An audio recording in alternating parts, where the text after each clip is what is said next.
Hello everyone, Zeitro Tech here. Is your plugin sounding out of tune like this?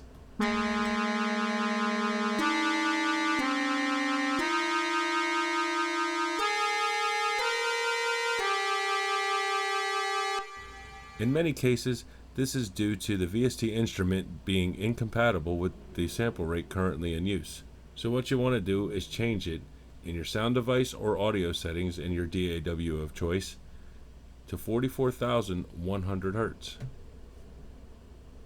For FL Studio, that would be in Options, Audio Settings, and over here on the right, your sample rate you would set to 44,100 and hit OK.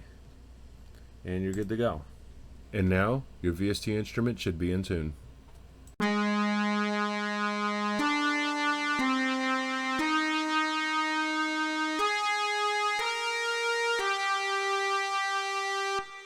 If you found this video helpful, please help us out by giving us a like, and thank you for watching.